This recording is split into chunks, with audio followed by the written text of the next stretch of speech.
चिराग पासवान छोड़ेंगे एनडीए, महागठबंधन के साथ हुई डील। नीतीश को बुलाकर क्यों गायब हुए चिराग, हुआ खुलासा। दही चूड़ा भोज में नीतीश एलजेपी दफ्तर से नाराज होकर लौटे। चिराग के दही चूड़ा भोज में शामिल नहीं हुए बीजेपी नेता। बिहार की सियासत में सभी की नजरें 14 जनवरी पर टिकी हुई थी। दावा किया जा रहा था कि नीतीश कुमार इस दिन बड़ा खेला करेंगे। वो पाला बदलने वाले हैं। लालू यादव के आवाज पर होने वाले दही चूड़ा भोज में शामिल हो सकते हैं। लालू यादव की बेटी मीसा भारती और रोहिणी आचार्य के बयान भी इसी तरफ इशारा कर रहे थे। खुद जेडीयू नेताओं के बयान बता रहे थे कि बिहार में कोई बड़ा खेला होने वाला है। लालू यादव ने नीतीश के लिए जो दरवाजे खोले थे वो बंद नहीं हुए हैं, लेकिन इन खुले दरवाजों में नीतीश कुमार की जगह एनडीए में शामिल दूसरा दल आता दिखाई दे रहा है। चिराग पासवान को लेकर कहा जा रहा है कि उनका मन बदल रहा है। वो केंद्र की सत्ता को छोड़कर बिहार की सत्ता में सक्रिय होना चाहते हैं। वो दिल्ली की जगह पटना शिफ्ट होना चाहते हैं। चिराग को इस बात का एहसास है कि बिहार की सियासत में वो जितना मजबूत होंगे, दिल्ली में उतनी ही तूती बोलेगी। लेकिन एनडीए में रहते हुए ये सब कुछ होता नहीं दिख रहा है और अब इस बात को लेकर बड़ी खबर सामने आ रही है कि चिराग पासवान पाला बदलने की तैयारी में है। तो कब होगा पाला बदल, इस पर जरूर उठ रहे हैं सवाल। तो क्या है चिराग का प्लान जिससे बीजेपी की परेशानी बढ़ती दिख रही है? आज हम इसी को लेकर अपनी इस वीडियो में करेंगे बात, तो वीडियो को आखिर तक जरूर देखें। बिहार की सियासत में दही चूड़ा भोज का अपना महत्व है। चिराग पासवान ने 14 जनवरी को दही चूड़ा का आयोजन किया था। एनडीए के नेताओं को बुलाया था। नीतीश कुमार तो पहुंच भी गए थे, साथ में अपने खास सहयोगी विजय चौधरी को भी लेकर पहुंचे थे। लेकिन नीतीश कुमार को मेजबान नहीं मिले। कुछ समय तक नीतीश कुमार एलजेपीआर के कार्यालय में भी रुके। उन्होंने चिराग पासवान का इंतजार भी किया, रामविलास पासवान की तस्वीर पर फूल भी चढ़ाए और उसके बाद जैसे आए थे वैसे चले भी गए। उन्हें चिराग पासवान की कोई खबर ही नहीं मिली। वैसे चिराग पासवान की तरफ से सफाई जरूर आई है कि उस वक्त वो पूजा कर रहे थे। नीतीश के आने की खबर मिली थी, लेकिन पूजा घर में थे इसलिए नहीं आ पाए। मैंने सीएम से माफी मांग ली है। लेकिन यहाँ सवाल उठ रहे हैं कि जब सीएम के आने का कार्यक्रम पहले से ही तय था और सीएम पहुंचने वाले होते हैं तो 1 घंटे पहले उस जगह पर व्यवस्थाओं को सख्त कर दिया जाता है। तो फिर चिराग कितनी बड़ी पूजा कर रहे थे, वो सीएम को बुलाकर भी उनके आने से पहले अपने ही कार्यक्रम में नहीं पहुंच पाए।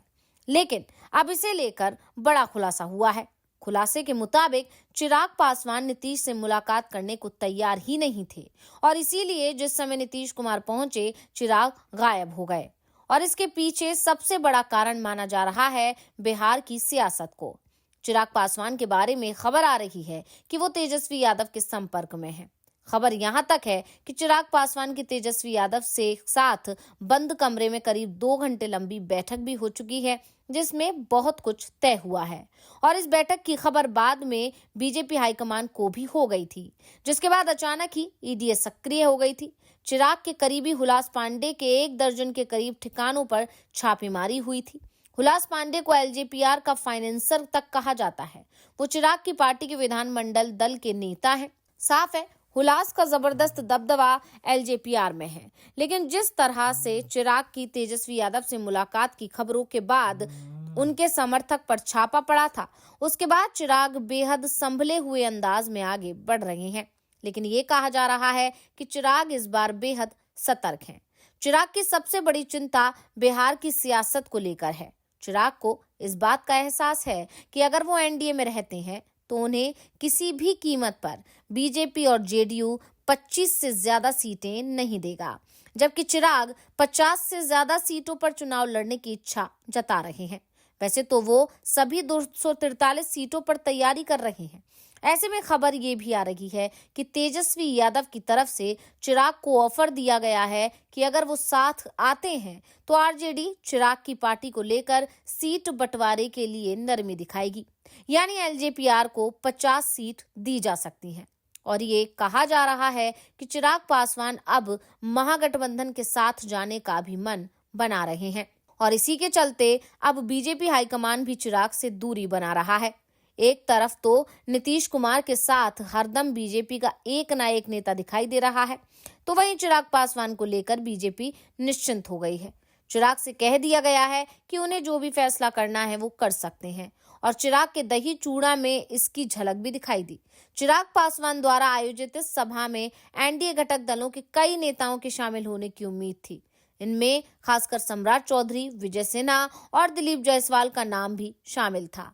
सीएम नीतीश के साथ बीजेपी के कोई भी नामचीन नेता नजर नहीं आए। वैसे नीतीश कुमार की नाराजगी की खबरों के बीच बाद में बीजेपी के नेता एलजेपीआर के दफ्तर में पहुंचे और इस बार चिराग पासवान भी पहुंच गए थे। लेकिन ये कहा जा रहा है कि नीतीश के आने के समय चिराग पासवान का नहीं होना कई सवाल अपने पीछे छोड़ गया है। चिराग पासवान के तेवर तो केंद्र में मंत्री पद मिलने के बाद से ही बदलने लगे थे। वो लगातार मोदी सरकार के विधेयकों का विरोध करते रहे हैं। जाति जनगणना का मामला हो या फिर लेटरल एंट्री का मामला हो, सीएए का मामला हो या फिर वक्फ बिल का, चिराग हमेशा बीजेपी के खिलाफ ही बोलते दिखाई दिए हैं। दावा तो यहाँ तक किया जाता है कि चिराग के बयानों से बीजेपी हाईकमान बेहद नरम दिखाई दे रहा है। अमित शाह इसे लेकर चिराग पासवान को सख्त लहजे में समझा चुके हैं, लेकिन चिराग पर इसका कोई भी असर नहीं हुआ है। यहाँ तक कि 25 दिसंबर को जब जेपी नड्डा के आवास पर एनडीए की बैठक हुई थी तो उसमें चिराग पासवान पहुंचे ही नहीं थे। यानी चिराग पासवान की तरफ से साफ संकेत दिए जा रहे हैं कि वो पाला बदल सकते हैं। ईडी का दबाव है और अभी चुनाव होने में करीब 10 महीने का समय बाकी है, इसलिए वो अभी एनडीए में ही बने हुए हैं। लेकिन बिहार विधानसभा चुनाव से पहले वो पाला बदल सकते हैं। वैसे भी चिराग एक बात लगातार कहते रहे हैं कि लालू यादव के परिवार से उनके संबंध अच्छे हैं और काफी अच्छे हैं, और खासकर तेजस्वी यादव तो उनके दोस्त हैं। ऐसे में चिराग पासवान के लिए महागठबंधन के दरवाजे पहले से ही खुले हुए हैं और चिराग भी अब दोस्त के साथ जाने की तैयारी करते दिख रहे हैं। ऐसे में बिहार की सियासत में आने वाले समय में बड़े बदलाव दिखाई दे सकते हैं। वैसे चिराग पासवान के बाद एक और दही चूड़ा की सबसे ज्यादा चर्चा हुई थी और वो था पशुपति पारस का। लेकिन पशुपति पारस ने अपने भतीजे चिराग पासवान को न्योता ही नहीं दिया, उन्हें विदेशी बता दिया था और इस भोज में नीतीश और लालू के साथ आने की चर्चा थी, वो ही सच साबित अभी नहीं हुई है।